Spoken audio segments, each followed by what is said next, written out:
de asma extrínseca, pues hay una respuesta tipo inflamatoria, inmunitaria, una reacción de hipersensibilidad tipo 1. Vamos viendo la fisiopatología. Y entonces la base es el proceso inflamatorio en la vía aérea baja, bronquios y bronquiolos principalmente.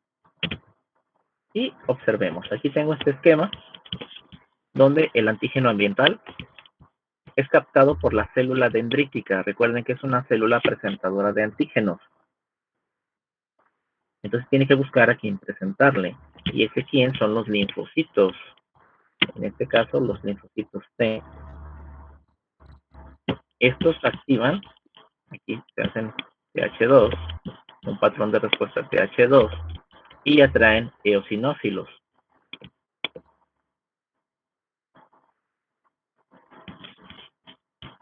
Luego, este linfocito puede activar al linfocito B, el cual libera inmunoglobulina E, y va a generar respuestas en el mastocito. Y se libera histamina, leucotrienos, que ocasionan vasodilatación, pero pues llevan a broncoconstricción. Bueno, aquí está la activación del, es presentado el antígeno a los linfocitos. Estos expresan un patrón TH2, que es para atracción de eosinófilos, de linfocitos o activación de linfocitos. Y lo tenemos. Se libera la IgE por parte del linfocito B. Y esta, pues, activa el mastocito. Aunque también el mastocito puede atraer más eosinófilos. Hay una inflamación de la mucosa en consecuencia por toda esta llegada de células eosinofílicas. Se afecta el epitelio bronquial por citocinas proinflamatorias. Y esto es lo que ocurre. Bueno, de aquí, lo aplicamos aquí. Aquí está el bronquio, la luz, su lumen, paso de aire, perfectamente. Ocurre el proceso de inflamación, llega un antígeno aquí, es detectado por la célula dendrítica y se establece la llamada de eosinófilos, de linfocitos B, mastocitos. Se activan y termina por hacerse así. Broncoconstricción y vasodilatación que va a contribuir a la formación de moco. Claro, también la formación de moco pues viene dada por la irritación de la mucosa o la inflamación por los eosinófilos.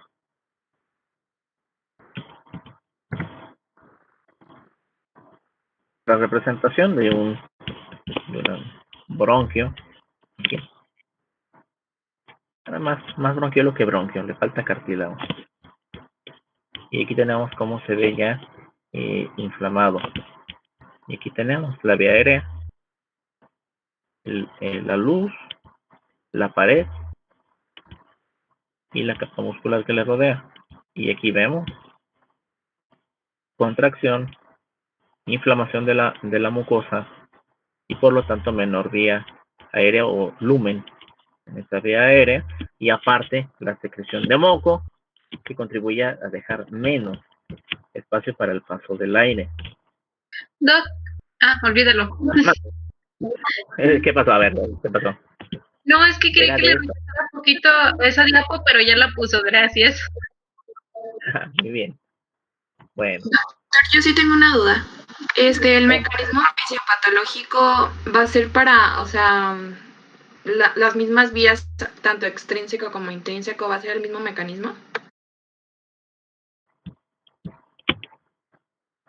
Bueno, pues, excepto por el estímulo, por lo que he visto, por lo que yo he leído, aparentemente llevan un curso similar. Y me voy a regresar un poquito en estas diapositivas.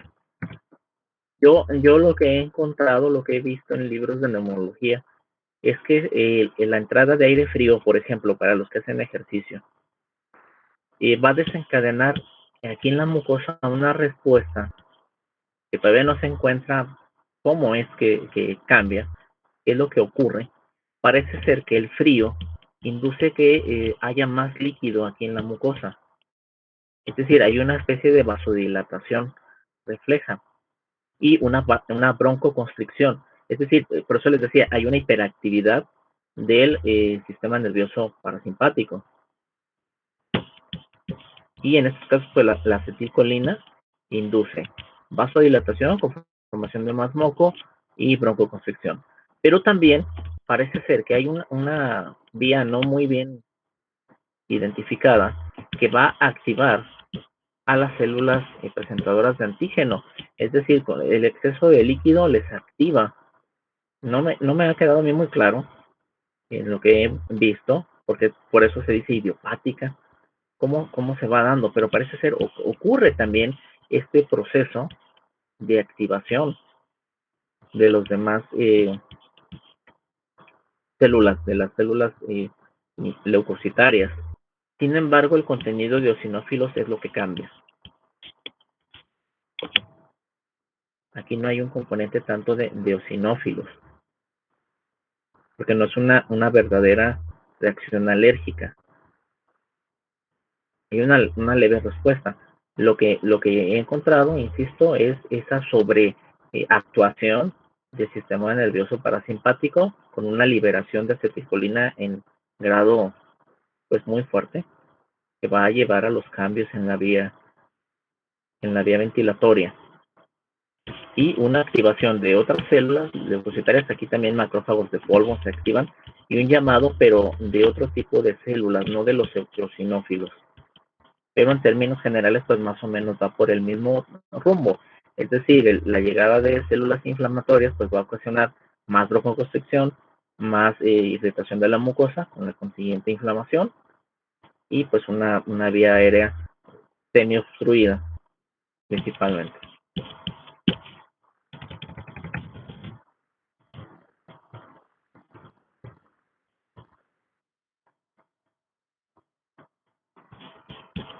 Y bueno, la base o la característica de estas obstrucciones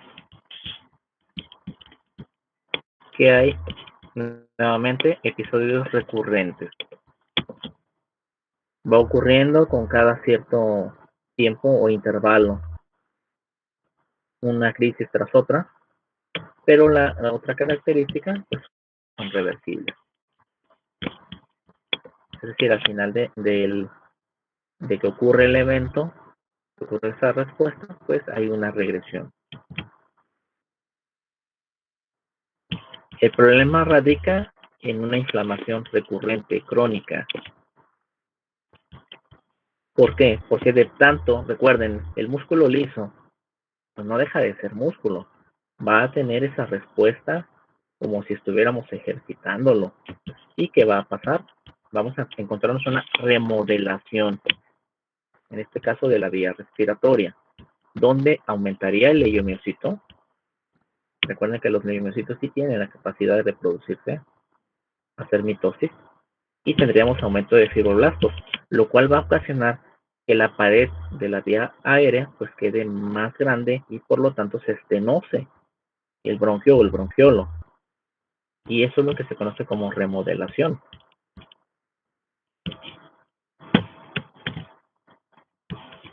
Y al final del evento, de ya tanto tiempo estar presentando crisis, pues vamos a tener una broncoconstricción, pero ya persistente. Es decir, aquí ya no es reversible.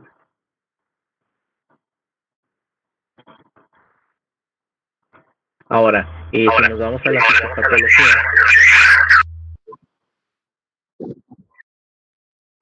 vale, hasta con eco y todo, muy bien.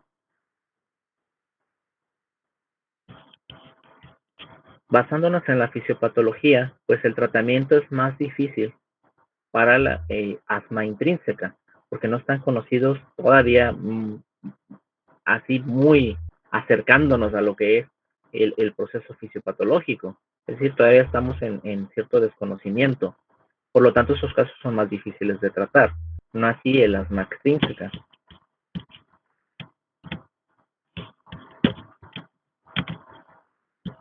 Y ven, aquí tenemos la llegada del antígeno ambiental. Se activa el mastocito. Esto lleva a una inflamación recurrente, a liberación de mediadores químicos que van a dar broncoconstricción aguda, pero también la inflamación recurrente pues llamaría fibroblastos, legionocitos o músculo liso, y terminaríamos por tener el remodelado bronquial y la broncoconstricción persistente.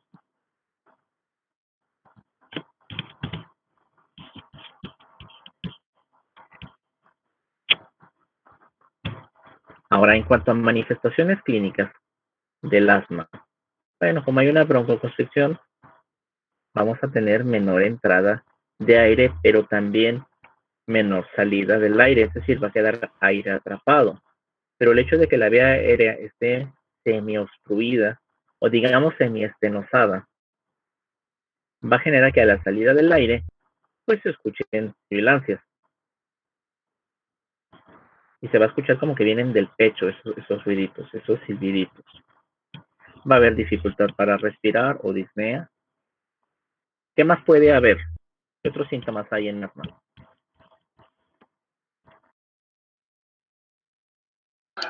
¿Fatiga? Sensación de fatiga, ¿qué más?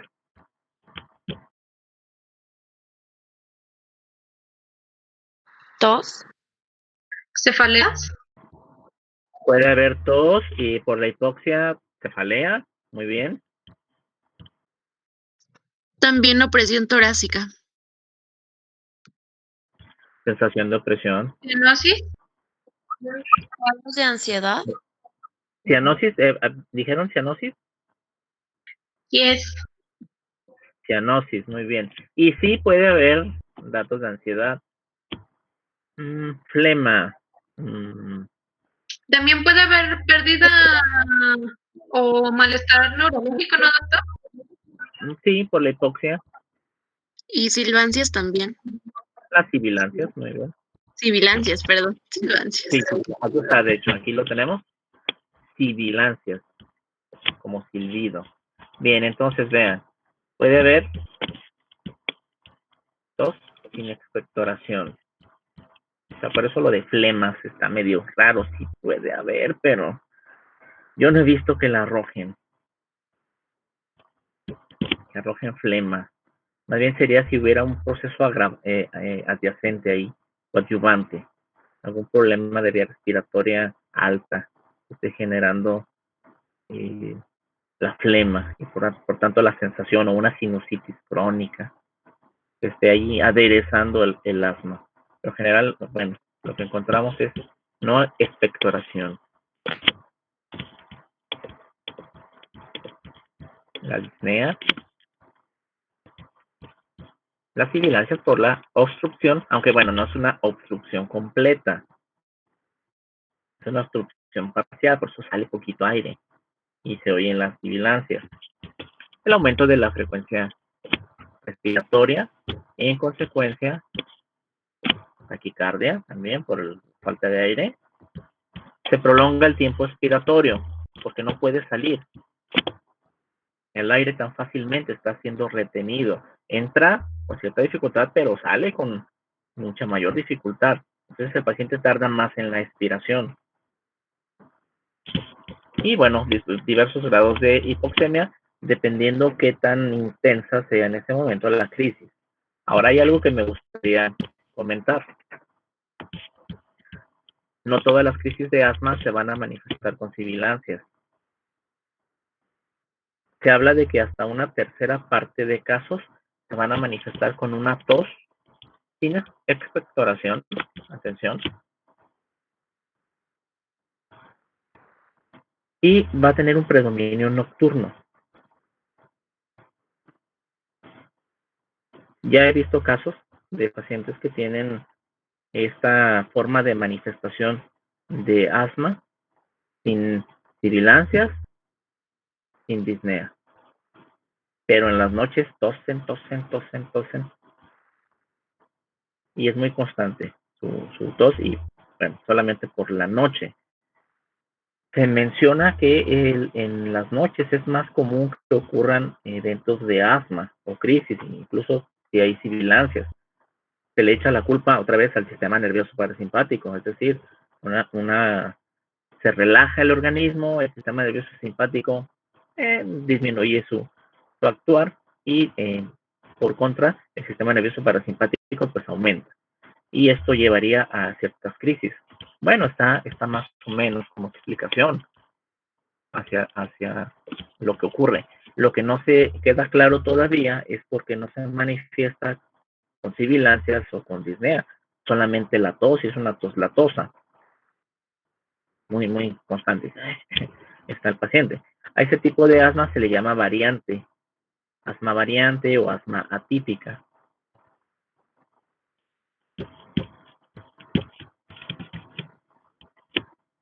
Ahora, comentábamos, depende de qué tan intensa sea la crisis que está presentando la persona, vamos a tener la cantidad de síntomas y la intensidad de síntomas. Un ataque leve nos puede dar tos.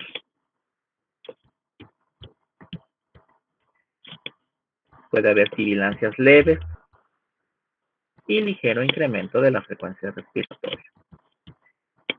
Pues como hay sibilancias, nos indican obstrucción, pues sí esperamos una expiración prolongada. Eso en el asma leve. Si es más grave, las sibilancias incluso audibles sin estetoscopio, Puede ser que el paciente no escuche sibilancias, pero nosotros arrimamos el estetoscopio y podemos auscultarlas. Pero en los casos graves, incluso sin estetoscopio, se escuchan. Tiene empleo de músculos respiratorios accesorios por la sensación de falta de aire. Y bueno, de hecho tienen sensación de que les falta el aire. Podemos tener fatiga. El paciente puede tener ansiedad. Aire atrapado. El pulmón queda hiperinsuflado. ¿Cómo se puede saber esto? No sé si han visto cómo se hace la percusión. Bueno, han ido al médico. ¿Cómo se percute?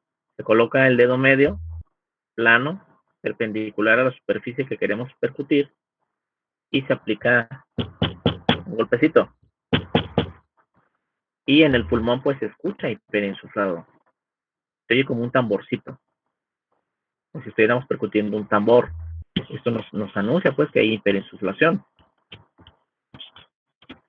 Ya si es muy grave la crisis, puede haber hipoxemia.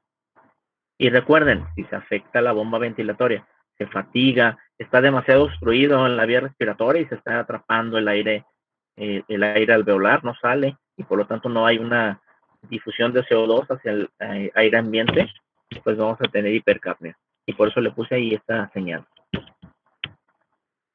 O sea, no todos los pacientes que tengan una crisis de asma, pues van a tener hipoxemia más hipercapnia.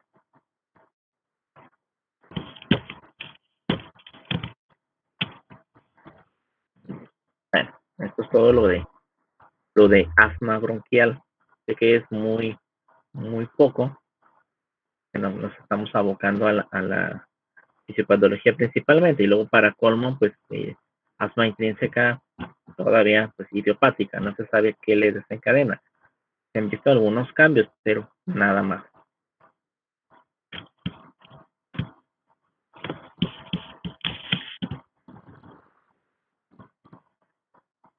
Y me regreso, veamos los estímulos desencadenantes de asma intrínseco. Pues, ay Dios, insisto, y más incluso ansiedad, estrés emocional, a mí me hablan de una activación del sistema nervioso parasimpático, 100%. ¿Por qué es una hiperactividad del sistema nervioso parasimpático? Quién sabe, eso sí, no sé, en lo que yo he leído no lo he encontrado que sea que lo estén explicando. Tratan de explicarnos por qué la actividad física, por qué la tos, la risa, pero pues hablan de una como acumulación de líquido en la vía respiratoria, producto de la entrada de aire frío, o bien el aire que está entrando activa los macrófagos, bueno, pero no nos explican bien a bien cuál es la causa, y por eso se le conoce como idiopática o idiopática.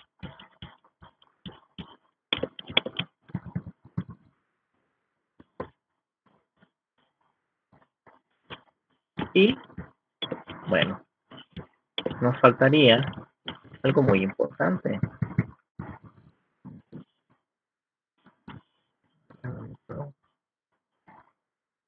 Me quedó la boleta.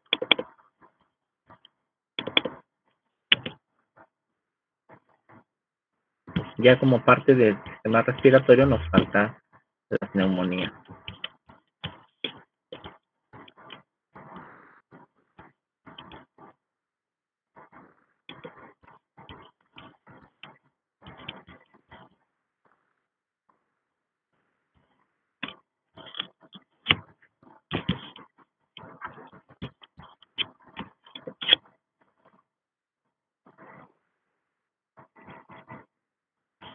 Ahí va, ya está viendo.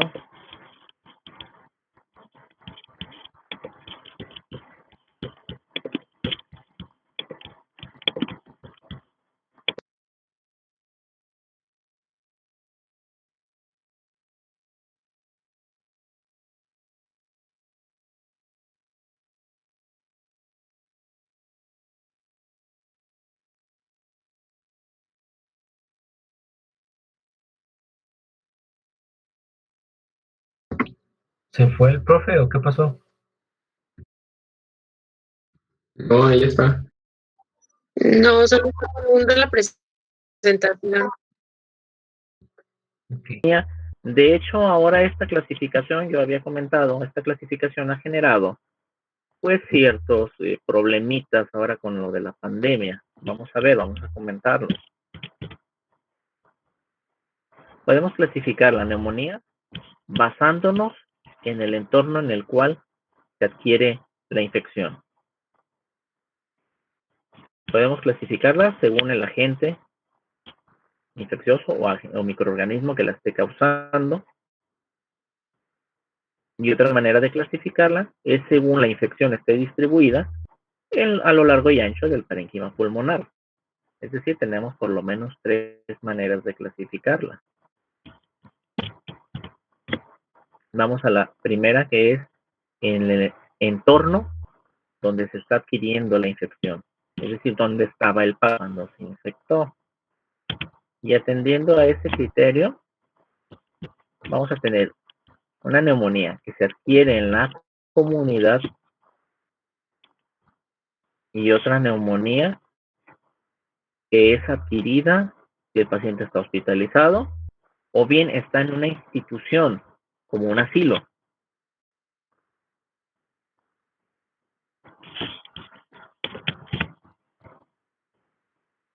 Según el agente o microorganismo causante, vamos a encontrarnos una neumonía que se conoce como neumonía típica, porque está dada por agentes típicos. Por ejemplo, bacterias. Y la particularidad de estas infecciones por bacterias es de que vamos a encontrar afectados los alvéolos, vamos a tener una inflamación localizada y esta inflamación va a terminar por originar que haya una salida de líquido, un exudado hacia el espacio alveolar. De hecho, aquí en la imagen, voy a ver un poco más de zoom. Aquí tienen perdón, le moví. Aquí ocurre la inflamación, hay una inflamación local dada por la infección bacteriana, lo que va a determinar que el tabique o el septo alveolar se ensanche, se inflame, y luego vamos a tener una salida de líquido rico en proteínas y otras sustancias, otras moléculas. Y no solo moléculas, células, porque los neutrófilos también ahí se mueren. Los neutrófilos que son reclutados terminan por hacer parte del contenido que está llenando al alveolo. Se habla de un contenido purulento. Aquí un llenado de pus, de este alveolo, de este saco alveolar principalmente.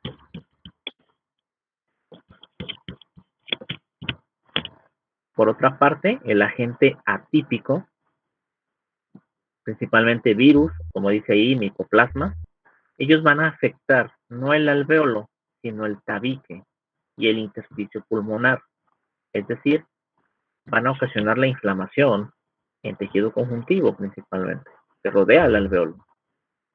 Y bueno, estos dos tipos de neumonía nos va a dar dos tipos de manifestaciones, dos grandes grupos. Finalmente, para completar lo de las clasificaciones, depende cómo se distribuye la infección, nuevamente a lo largo, a lo ancho del parénquima pulmonar, si se localiza en un solo lugar o anda diseminada. Bueno, en este caso vamos a tener que hay neumonías bacterianas,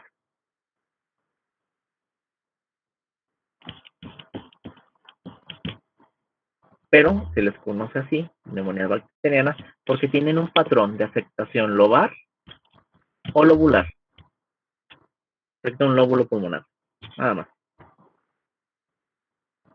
Una parte del lóbulo puede estar también afectada, no necesariamente todo el lóbulo. Y en la radiografía, pues se ve un lóbulo que es el afectado. Por otra parte, podemos tener una neumonía que afecta segmentos o parénquima que está cerca de los bronquios.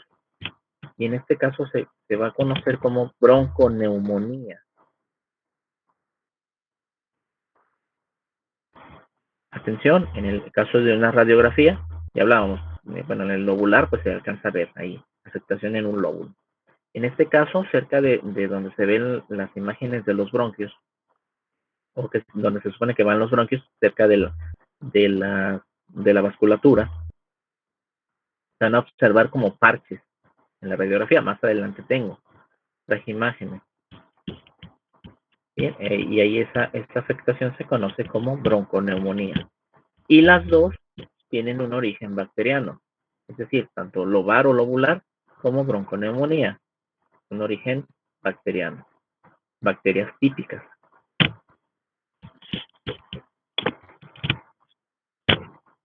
Y aquí tenemos un esquema. Aquí está la afectación de un solo lóbulo. No va a salir, este no es el PDF. Aquí está la afectación de un lóbulo. No tiene. Esto es la zona afectada. En este caso, neumonía lobular. Y vean la bronconeumonía. Tiene patrón de distribución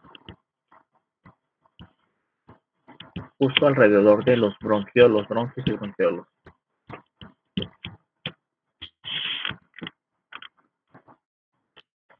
Y bueno, ya habíamos comentado, la neumonía viral ataca el intersticio pulmonar, por lo tanto se le conoce como neumonía intersticial. Y precisamente esta clasificación o estas formas de clasificar contribuyeron en parte a todo el desorden de la ahora cuarentena. ¿Por qué? Porque, bueno, se le ponía como diagnóstico, y es que antes de saber el diagnóstico preciso, pues se le tiene que poner un diagnóstico provisional de acuerdo al síndrome que está dándose o encontrándose en el paciente. Y pues se encontraban neumonías virales atípicas, es decir, neumonías intersticiales. Pues no necesariamente se apuntaban para un virus y no necesariamente era el COVID. Sí, y entonces de ahí, en cierta manera, ese manejo que se le dio contribuyó a algo de desinformación, no en los medios de comunicación, sino en la calle, en el paso de información, de boca en boca, de mano en mano. Y ese fue el problema. Yo escuchaba a mis vecinos, escuchaba a las personas decir, es que le pusieron que tiene neumonía viral, no le quieren poner que tiene COVID. Bueno, es que hay varios virus, o sea, no es solamente es el COVID. Y es que dicen que no parece como las neumonías que son las más frecuentes. Pues no es neumonía bacteriana. Las neumonías bacterianas tienen un patrón específico. La neumonía viral, ponga la radiografía y los datos son muy escuetos, son mínimos. No nos da nada de referencia como para saber qué tipo de virus es. Entonces el diagnóstico provisional pues es neumonía viral, neumonía intersticial.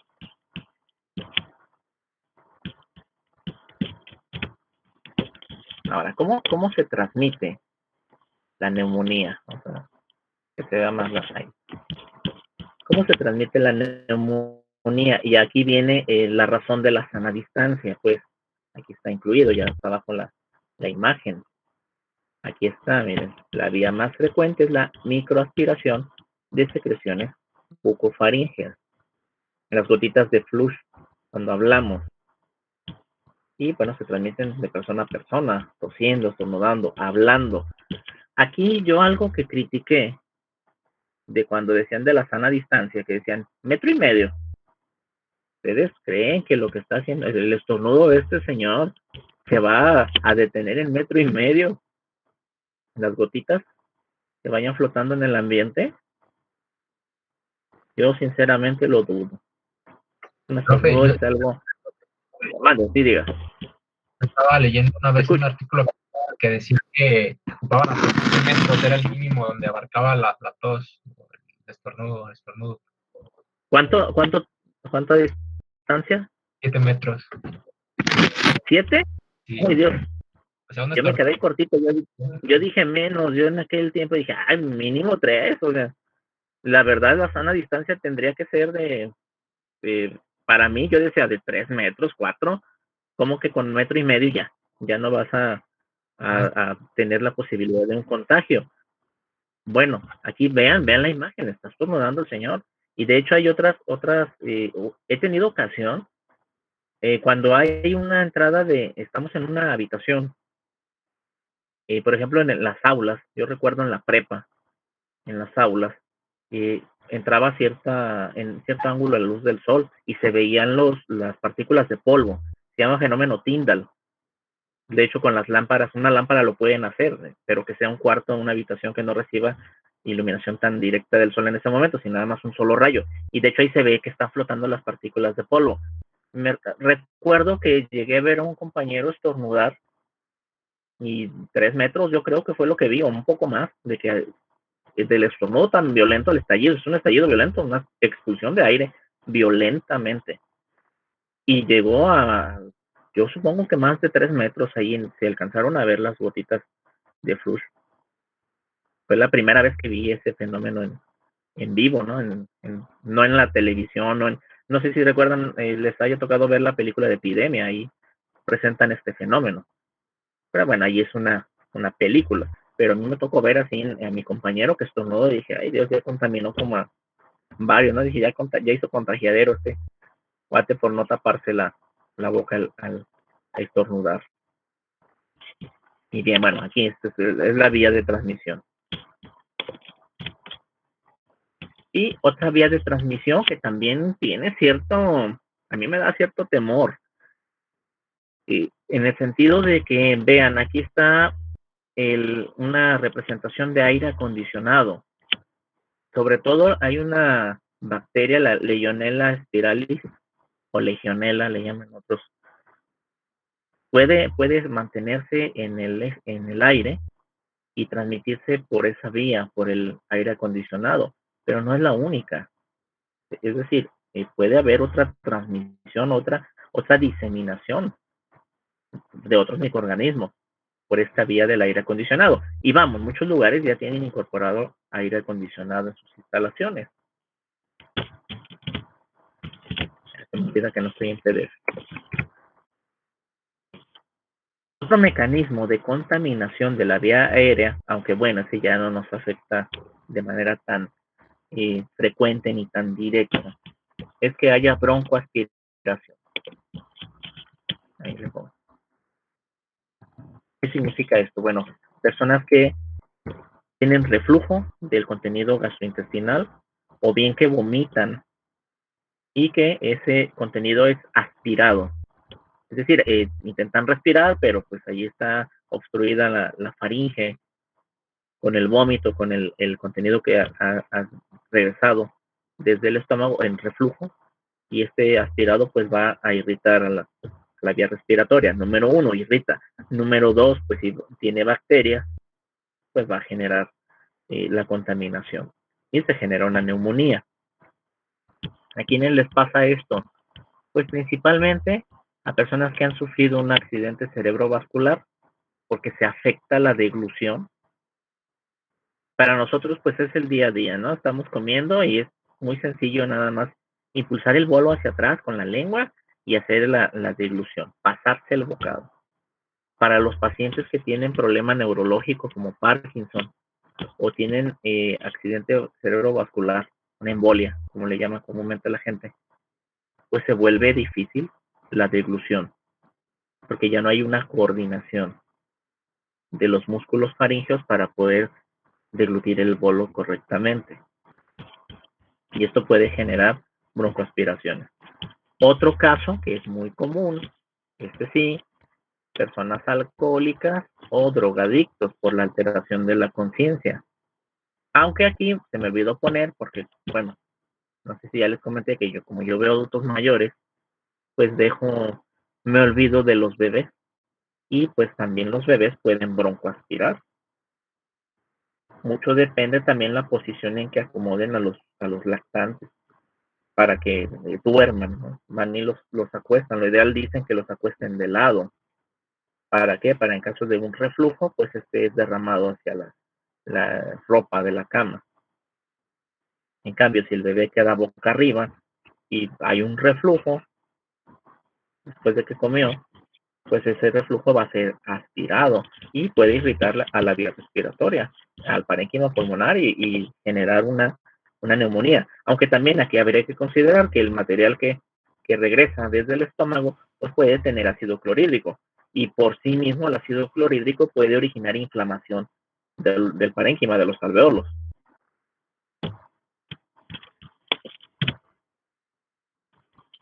Y la otra vía de infección, aunque menos frecuente, que desde algún sitio alejado del pulmón, pues hay una diseminación de un microorganismo infeccioso y pues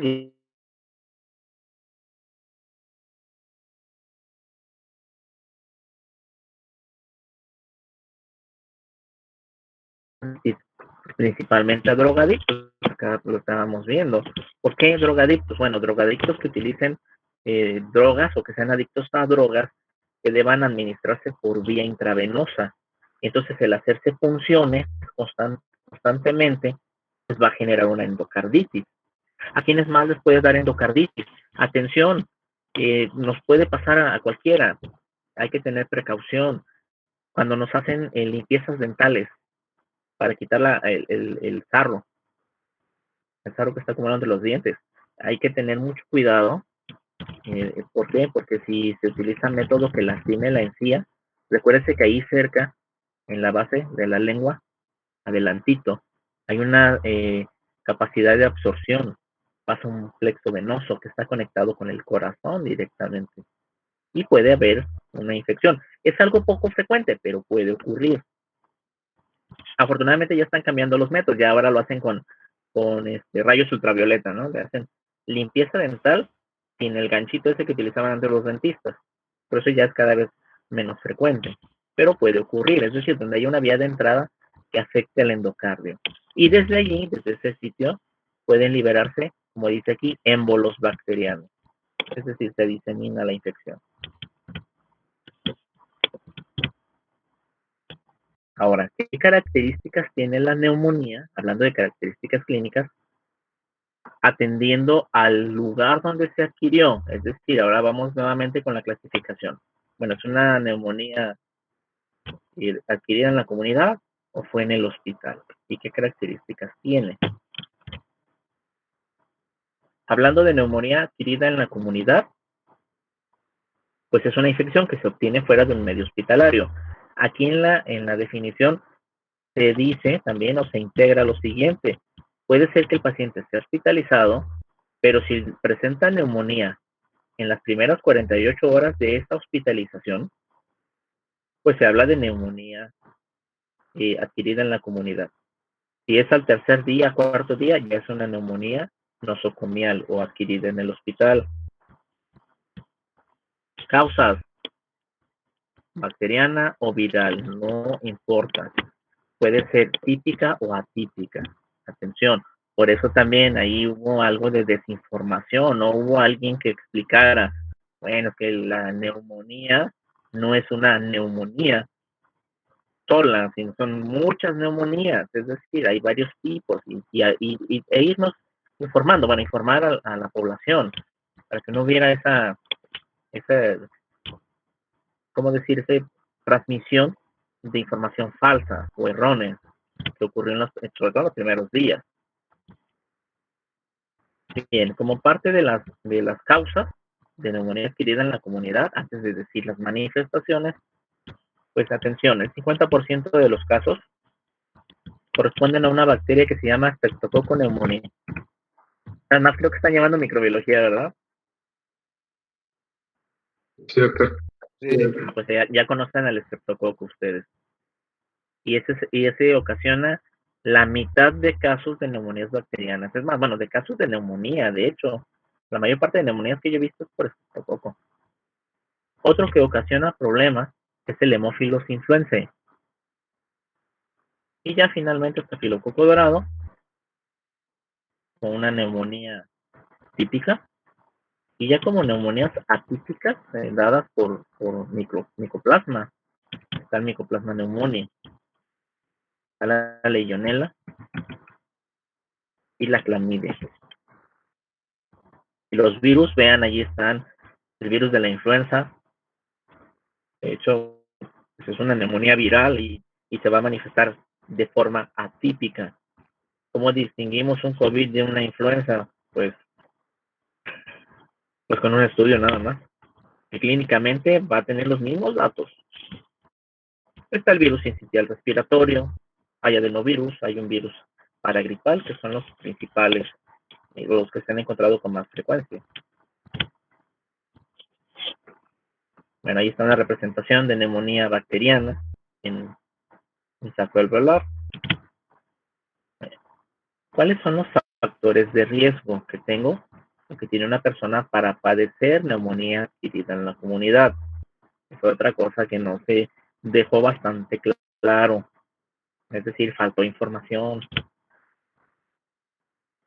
Bien, personas que tengan una enfermedad previa y grave, como una inmunodeficiencia, una neumopatía obstructiva crónica, insuficiencia renal, que les hayan quitado el vaso, el órgano llamado vaso, con B de barco y la Z.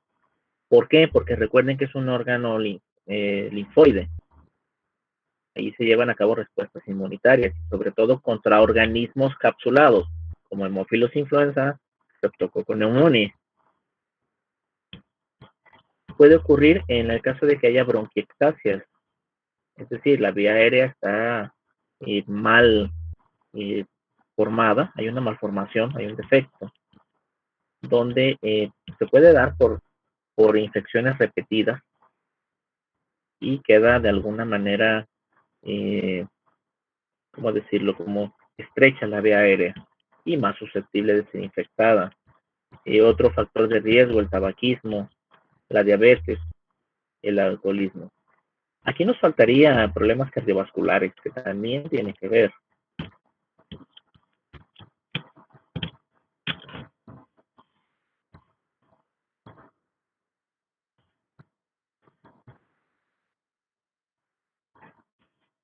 Ahora, en el caso de la adquirida en el hospital,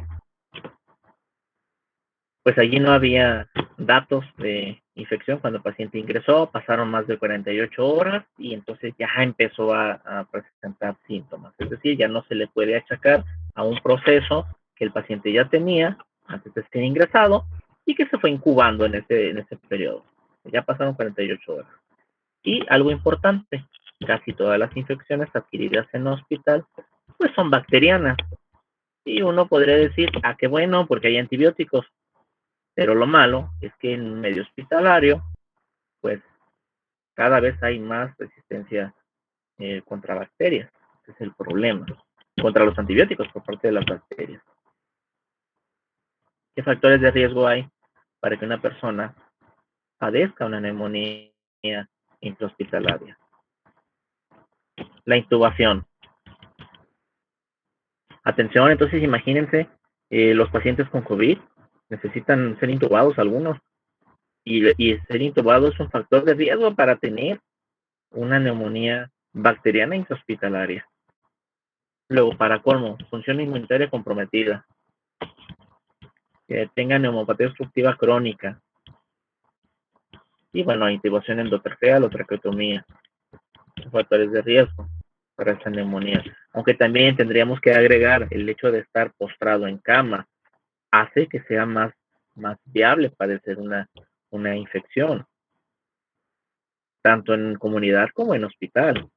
¿Por qué? Porque imaginen, una persona que no se mueve, está nada más acostada en una sola posición, pues le va a dificultar después de cierto tiempo hacer la respiración, porque el colchón va a ejercer una presión, va a oponerse a que el pulmón se insufle y entonces va a generar una atelectasia, es decir, se colapsan los alveolos, pues más fácil son colonizados. Y pues bueno, las personas hospitalizadas, pues, y sobre todo si están intubados o requieren otra situación, difícil cambiarlos de posición.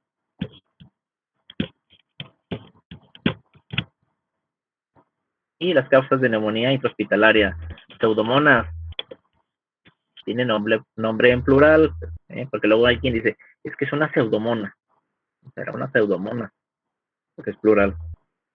Luego tenemos estafilococo dorado, especies de Enterobacter, de Klebsiella, de Serratia, de Escherichia, coli.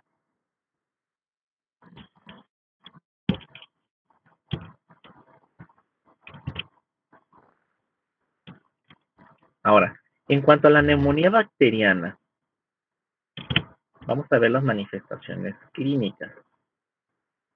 Fíjese bien. Aquí, vamos a tener una aspiración de las bacterias. Ya dijimos, bueno, puede ser a partir de secreciones que son lanzadas al aire cuando estamos hablando. Hay quien tose y quien estornuda. Y también, aquí la combinación es una falla en los mecanismos de defensa. Por ejemplo, el reflejo de la tos, el movimiento de los cilios a nivel del epitelio respiratorio y que haya una menor secreción de IgA. Entonces vamos a pensar un poco quién pudiera tener una combinación de todos estos factores. Aquí abajito está, ya no le pensemos. El adulto mayor. En el adulto mayor se vuelve menos efectivo el reflejo de la tos. Van perdiéndose neuronas, van perdiéndose tejidos, hay una atrofia tisular, ya no responde igual. Y luego también hay una atrofia de músculos, entonces ya no puede generar fuerza para hacer la tos, expulsar el aire. Luego, a nivel del epitelio respiratorio, el pseudoestratificado ciliado, pues va disminuyendo la cantidad de cilios y va disminuyendo la movilidad de esos cilios. Por lo tanto, ya no puede deshacerse de secreciones mucosas tan fácilmente. Y eso le agregamos que disminuye la secreción de IgA porque va disminuyendo la cantidad de linfocitos B. Y no solo eso, también pensemos personas desnutridas, pues van a tener disminución de secreción de IgA. ¿Por qué? Porque el sistema inmunitario no va a poder sintetizarla. Faltan aminoácidos. Y entonces se vuelve más susceptible de tener infección este paciente. También se habla de pacientes que tengan neumopatía crónica, por ejemplo, enfisema, bronquitis, porque es más fácil que se invadida la vía aérea y de por sí ya está irritada. Luego tiene moco que facilita que el microorganismo se quede ahí pegado, vamos a decirlo, o muy cerca de la vía respiratoria. Por lo tanto, puede invadirla más fácilmente.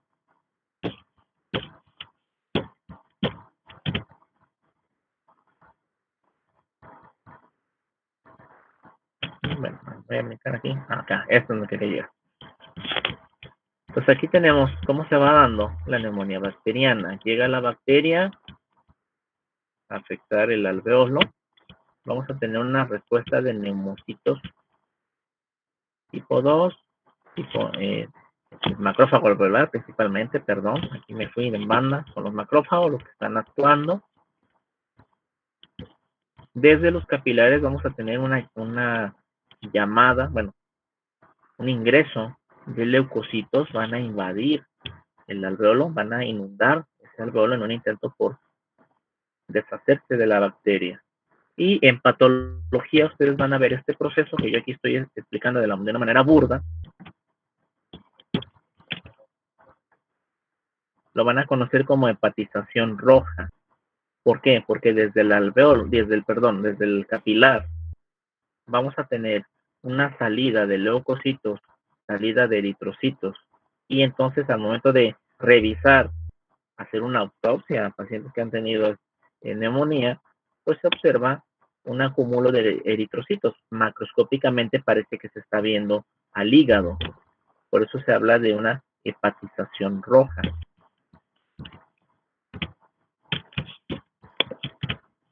Luego, vamos a tener que evoluciona, sigue el proceso de evolución, ya no hay sangrado, pero queda el exudado y quedan los neutrófilos allí en el exudado, se van a ir muriendo. Y esto va a generar una imagen macroscópica, es decir, si vemos el pulmón de una persona que haya tenido neumonía y que esté en esta fase, pues se ve como si fuera un tejido grisáceo, por eso hepatización gris, un hígado que tiene coloración gris. Y esas serían a grandes rasgos las fases por las que atraviesa la patogenia de la neumonía. Regreso, primero la etapa del edema, luego la hepatización roja y luego la hepatización gris. Ahora, todo este proceso de salida de leucocitos desde los capilares hacia el alveolo nos va a dar unas manifestaciones. Y estas son las manifestaciones de la neumonía típica. ¿Recuerdan el caso clínico donde hubo una tromboembolia, pero lo confundieron con neumonía? Bueno, esto es porque la neumonía comienza bruscamente. Es un comienzo abrupto, es rápido. El paciente está bien y luego al poco tiempo pues ya siente dolor. Bueno, tiene fiebre elevada, son fiebres que llegan hasta 39 grados, 40 grados de temperatura. El paciente puede tener escalofrío, bueno, acompañando la fiebre. Aquí vamos a encontrar una tos con expectoración y algo muy importante, podemos ver pus en esa flema, pues se dice purulenta. El dolor pleurítico, no sé si alguna vez les ha tocado que vienen de la calle, ambiente caluroso, llegan a su casa, a su recámara, al cabo ya voy a descansar, y se despojan del abrigo, de lo que les esté tapando. Incluso hay quien se queda con ropa interior, o hay quien dice de plano así, al natural, y se expone al aire frío. Y después de esa exposición a las horas, quiere respirar y hay un dolor en el pecho que justo cuando se está insuflando, le llega como relampagazo, una descarga, y obliga a interrumpir la respiración. Ese es el dolor pleurítico. Precisamente al insuflar el pulmón se distiende la pleura está inflamada y duele. Y entonces al momento de estar respirando, se tiene que interrumpir porque ya dolió, y entonces es un dolor que viene y va, viene y va. También pues vamos a encontrar disnea, falta de aire, y algo que se llama síndrome de condensación pulmonar. No quisiera confundirlos mucho, voy a decir solo muy poco. Esto es algo de propedéutica, pero ¿qué implica? Bueno, implica que si yo pongo el estetoscopio en la zona donde esté la neumonía, pues el paciente yo, mejor dicho, no voy a escuchar ruido. En otros lados sí voy a escuchar el murmullo vesicular, el llenado de los alveolos, pero ahí no. Está ausente el ruido.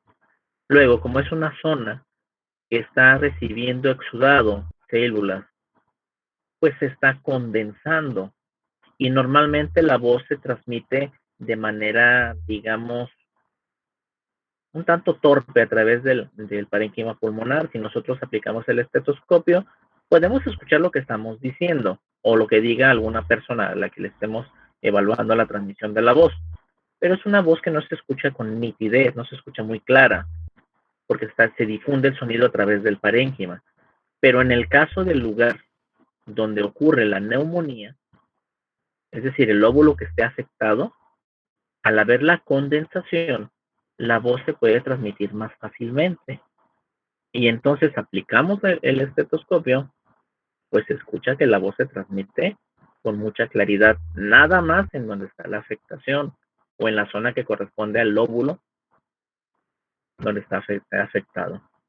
Luego, si yo quiero percutir para escuchar el sonidito de tambor característico de los pulmones, me voy a encontrar que la zona donde hay la neumonía, pues no se escucha así.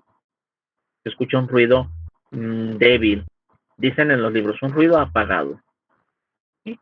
Bueno, lo que pasa es que no hay esa transmisión del aire. Yo esperaría encontrar un sonido. Este es en una tabla. Sí, pero es un sonido mate incluso, no retumba. Me puedo ir a... Bueno, estoy tratando de percutir mi tórax, no sé si se escuche, pero se oye un sonido como de tambor. Y en el caso de la neumonía, pues no se oye nada. Quien ya tenga o sepa cómo se hace la técnica de percusión, puede imitar estos datos haciendo lo siguiente.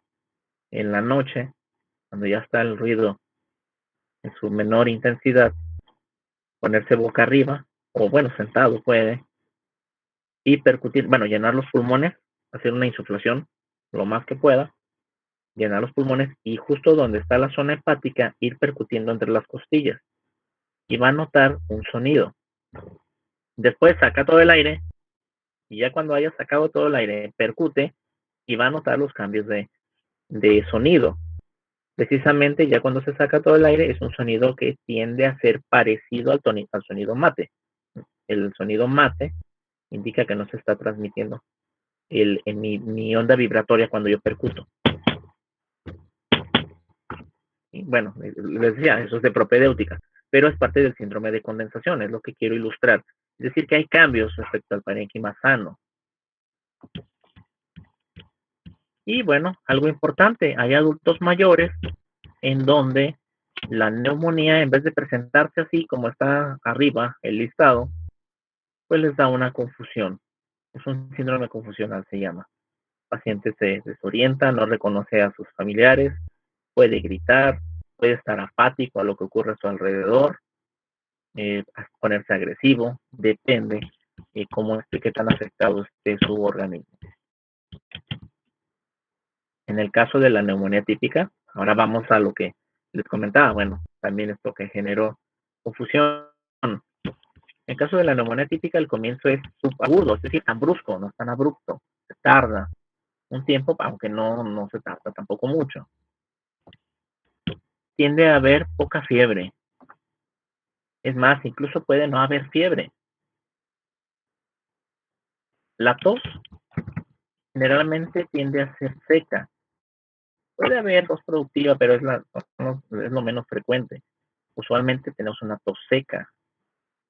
Síntomas de fuera de las vías respiratorias, en este caso extrapulmonar, nos encontramos un paciente que puede tener dolor en articulaciones, en los músculos del cuerpo, artromialgia, cefalea, dolor abdominal, por eso también se usaba como, si tiene dolor abdominal y le falta el aire, revísalo. Muy bien, vómito, diarrea o disminución de la conciencia. Como ven, por eso se le llama atípica.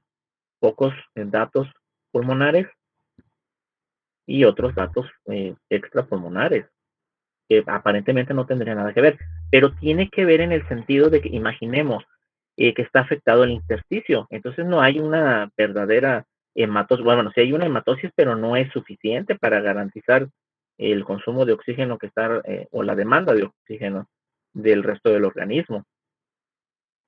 Entonces hay una hipoxemia. Y luego no solamente eso, si está afectado el intersticio y luego el paciente tiene dificultad para respirar y se fatiga su bomba ventilatoria, pues va a retener CO2 y si retiene CO2, pues vamos a tener acidosis y en casos de acidosis, recuerden, ya habíamos comentado, hay un mecanismo de compensación, cambiamos potasio por hidrógeno. Y entonces en la acidosis entra el hidrógeno a la célula, pero sale el potasio. Y entonces hay hipercalemia. Y esto afecta al potencial de acción. Y por lo tanto, pues aquellos tejidos que dependen mucho del potencial de acción son los que se van a ver afectados. Pues si va a doler el abdomen, puede haber diarrea, puede haber vómito. Por eso la disminución de la conciencia o alteraciones en el estado de conciencia. Y les dejo estos criterios. Son muy clínicos, yo sé, esto es para propedéutica, pero no sé, me gusta que lo vean desde fisiopato, porque vamos a ver la base fisiopatológica. Yo necesito saber aquí, en estos casos, yo médico que estoy en comunidad, yo quisiera saber bajo qué criterios voy a ordenar que un paciente sea hospitalizado o por el contrario, que lleve tratamiento en su casa. Puedo hacer un listado, una lista, pero yo les pido, por favor, muchachos, que ustedes vayan más allá de hacer listas de todo y de hacer recetas por, digamos, ¿cómo decirlo? Por formulario, ¿no? Como copiando un formulario. Es decir, esto debe ir más allá de esta simpleza, donde nada más junto un listado y, ay, sí cumple, lo voy a hospitalizar o lo voy a mandar a hospitalización. No, que haya una base fisiopatológica. Vamos a ver. Vean, ahí está en negritas porque el acrónimo y lo que está a lo que corresponde. Y ya habíamos visto en los adultos mayores confusión. ¿Por qué un paciente con confusión lo tengo que hospitalizar? ¿Ustedes qué piensan? ¿Cuál sería la base fisiopatológica? Hipótesis.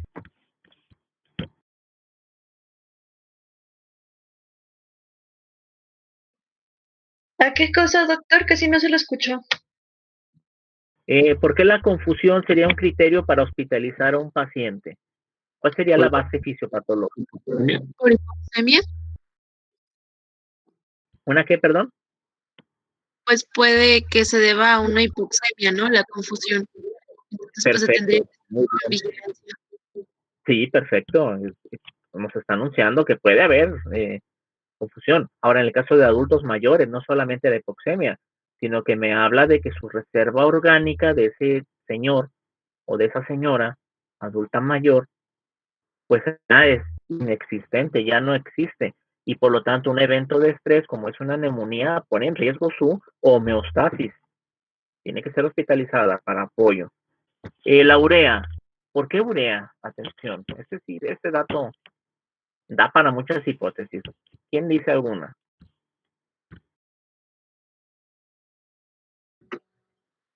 No sé si puede haber una intoxicación. Bueno, pero intoxicación ¿con qué elemento?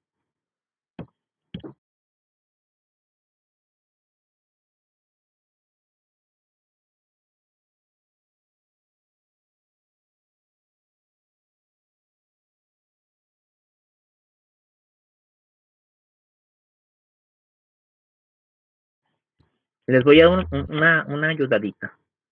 Nos vamos hasta la B, de blood pressure, tensión arterial o tensión sanguínea. Fíjense, dice tensión arterial baja, diastólica menos de 90 o diastólica menor de 60. ¿Qué significa que baje la presión arterial en neumonía?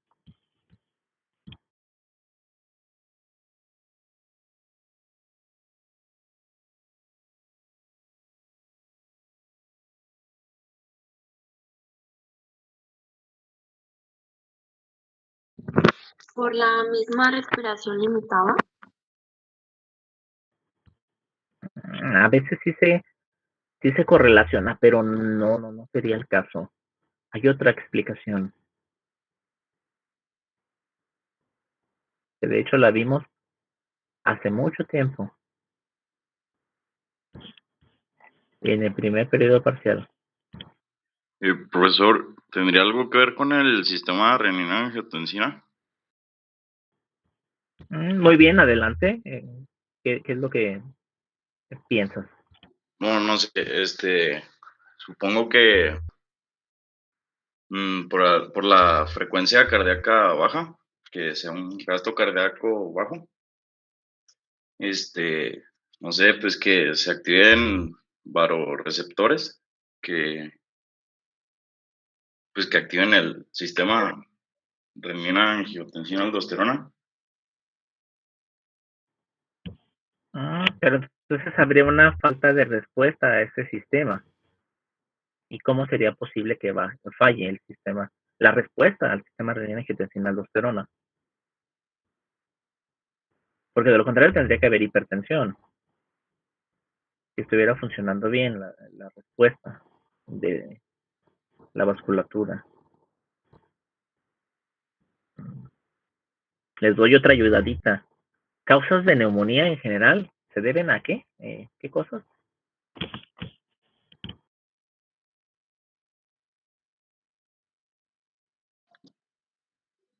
Pues a bacterias, ¿no?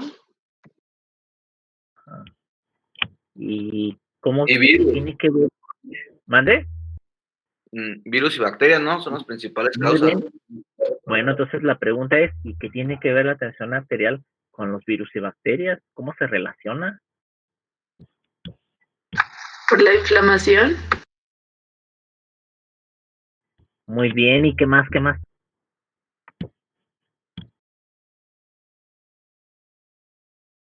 Podría ser por una isquemia o algo así.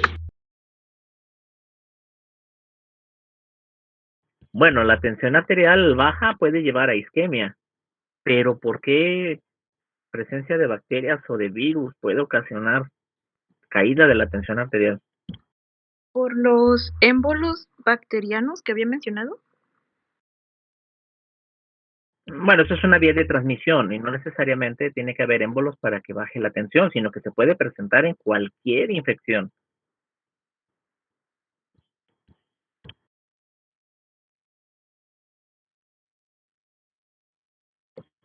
Voy a preguntar de eso en el examen. Ay, doctor, Sí, no, profe. a todo. ¿Mande? Digan. Usted le halla a todo, doctor.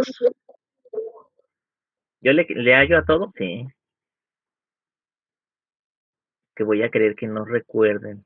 Me han dejado en shock. Otra vez, profe, otra vez.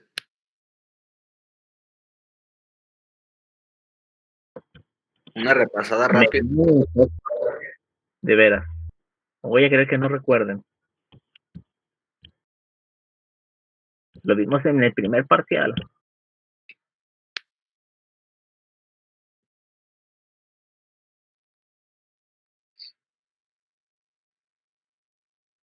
Lo sentimos, profe.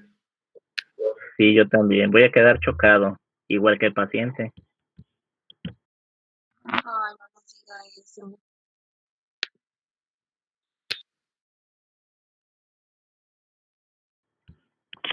Bien. ¿Les viene a la mente choque séptico? Sí, eso sí. ¿Por qué baja la tensión arterial?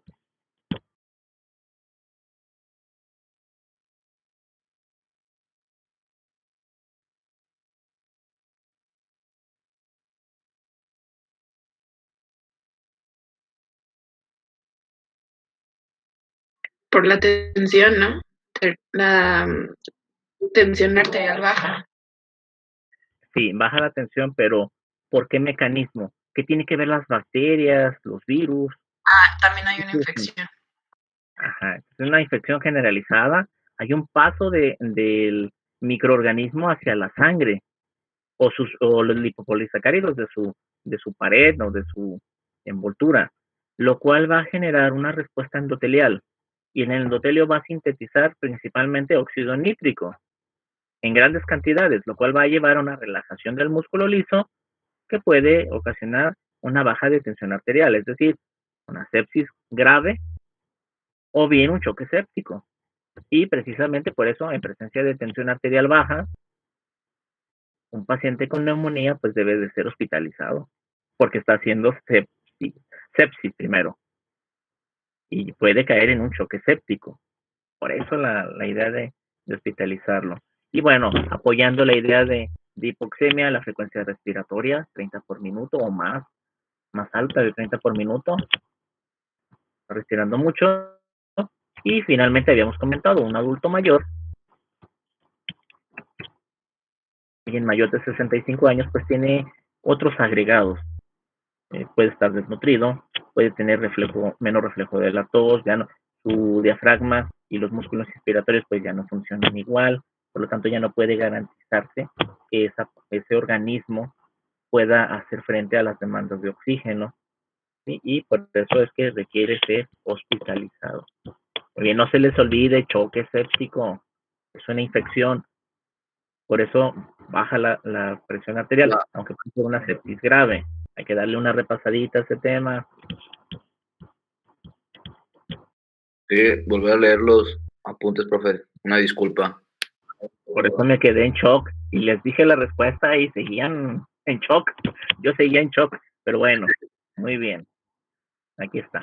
Bien, faltan 12 minutos para las 3. Quiero preguntar, ¿mañana nos vamos a escuchar? Sí. Claro, ¿qué reloj? ¿A qué hora nos vamos a escuchar? ¿A las 11? ¿O a qué hora? Bien dicho que de 9 a 11, ¿no? A ver, estamos aquí en el chat. Pónganmele qué horario vamos a votar. De 9 a 11. ¿Cuántos están de acuerdo? 9 a 11. 4, 5. No, pues nada más 5. 7 hasta el momento. 8. 9. Pues ya que quede 9 a 11, profe. ¿Sí? Muy bien, aquí la cuestión es de que, bueno, puedo grabar la sesión para que quede en el drive, pero donde me cuesta